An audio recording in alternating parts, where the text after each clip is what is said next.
Okay, so we've seen China building tall buildings for a while now, and in many ways, China leads the world in tall building development. But what's next? Is China about to enter a new age for tall building development, or is it going to just continue as it is?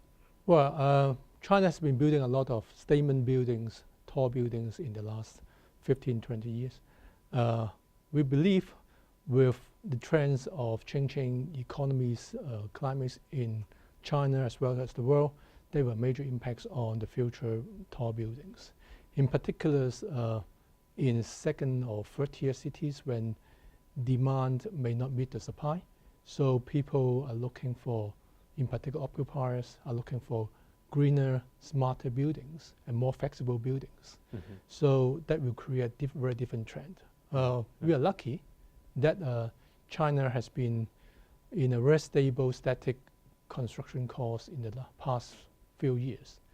But we believe the trend will change in the future when the market has changed, when the world economy recover. Mm-hmm. So people were looking for something that is more functional, less a statement, more basic. What do you make of the economic slowdown in China over the last couple of years? What impact has that had on the property sector here? Well, if you look at the prime locations in tier 1 cities, I think the demand is still very high. But if you look at second tier city, third tier cities, we have seen the vacancy ratios is getting higher and higher.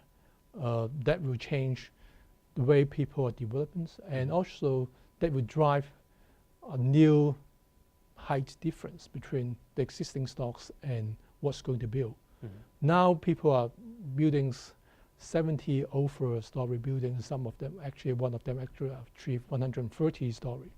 But in the future, we will see there will be more buildings in the height of 60 to 70 because the whole economies of building high has changed.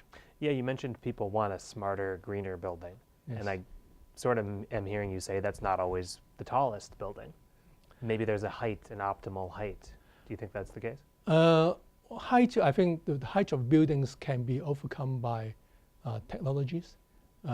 Building technologies has been improving. People are careful as to how to overcome the structural constraints of a building. But on the other hand, we need to pay for the buildings eventually, and people is looking for the returns on investments.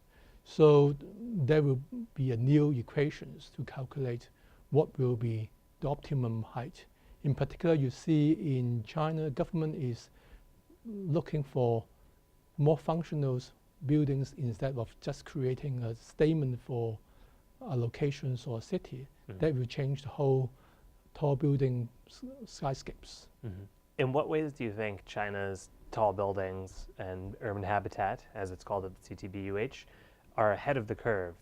What things can China teach other countries around the world and other cities that are developing now about how tall buildings can fit into the urban context? Well, actually, you have to look at it from two different aspects. One is technology-wise. I think most of the tall buildings in China are composite structures.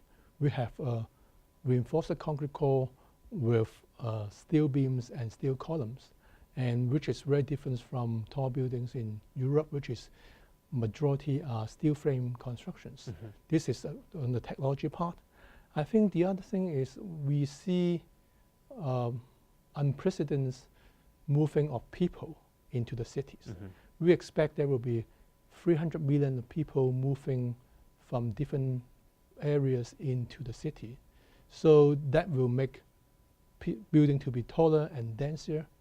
And actually, it's not just for China. Actually, if you look at the whole global economies, actually people are looking for functions and flexibilities. How to change the building to be more sustainable, both financially and environmentally. Mm-hmm. So what we will see is we need to create a vertical urbanisms. So we need to create more social communities within the buildings. We need to help developers to make the buildings more easy, maintainable.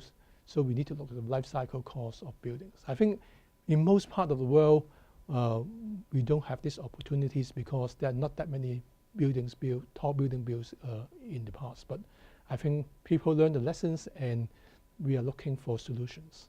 That sort of gets at the theme of this year's conference, which is mega cities. Yes. And I wonder what you think, how, first of all, you would define a mega city, and what are some of the important things to consider when planning. Planning is not even quite the right word sometimes because megacities kind of just emerge. But what are some of the main challenges going forward of making sure that megacities have a livable urban habitat? Well, actually, if I recall the first panel discussion this morning, actually, two of the speakers mentioned two very good examples. One is China, we are going to build more basic functional green buildings. The other, well, because actually people looking for more space, more communicative space so that they can live there. They just don't want to live so dense, horizontal-wise. So this is something that we really look at. And actually, green is another thing that we always have to bear in mind.